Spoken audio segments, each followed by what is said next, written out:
Hello, I'm Dalton Rose. Welcome back. Years ago, about 30 years ago, 35 years ago, I worked for the Southern Corporation down there in Tyler, Texas. I ended up driving a truck for them. At first, I loaded the trailers, and then later on, I ended up becoming a truck driver.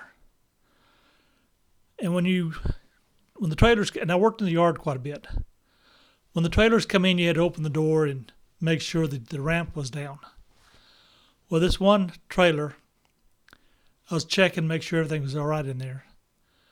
But there was a little bit of a ledge behind the door, so you couldn't get real close to it. Normally, you get close to the door. This one you could, because there's a little bit of a ledge. Then they had a ramp that was folded up. It folded up, so you had to reach an arm's reach to raise the door up. Well, when I was jerking it up, raising it up, it jammed.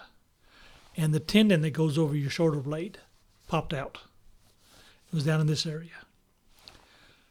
When you eat a chicken leg, that bone that sticks out the end, if you look at it, it's got the two little humps, has that groove in the middle. That's where your shoulder is. And you got a tendon that lays down in that groove. Well, that tendon popped down in this area. Well, it hurts, and I had to go to physical therapy for several weeks. Physical therapy is not going to fix that. You have to have surgery to get pull that tendon back up, put it back in the groove. My stepmother had that, and the groove wasn't deep enough, so they ground it a little deeper, put the tendon back in there. Well, I didn't do that, and but for years.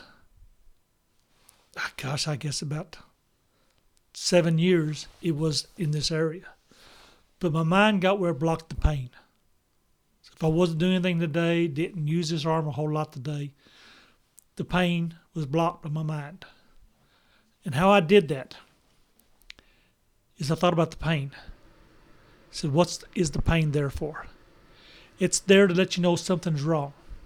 I said, all right, something's wrong. I acknowledge that. But there's nothing I can do about it. So forget about it. And I would do that several times a day until I forgot about it. The pain wasn't there.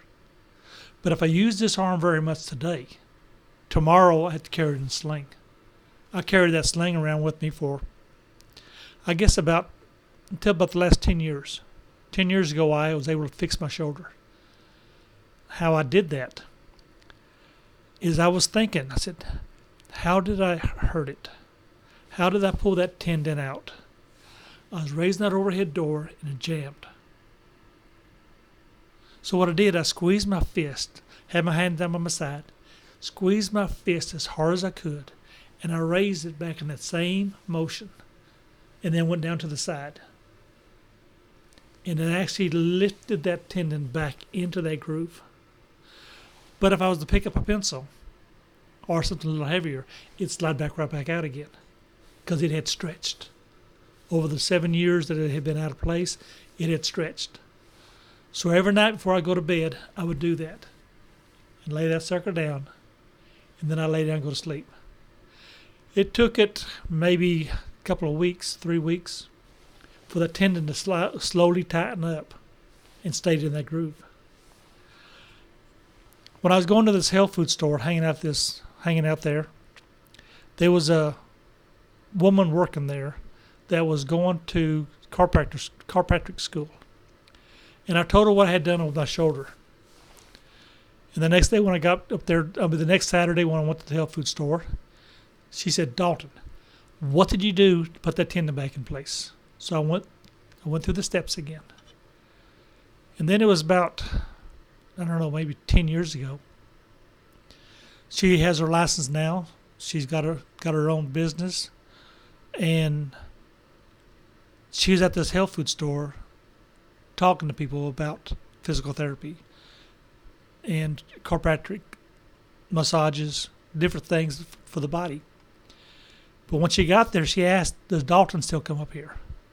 And they said, yes, he does. So when I got there, she came right straight to me. Said, Dalton, tell me one more time, What did you do to put that tendon back into that groove?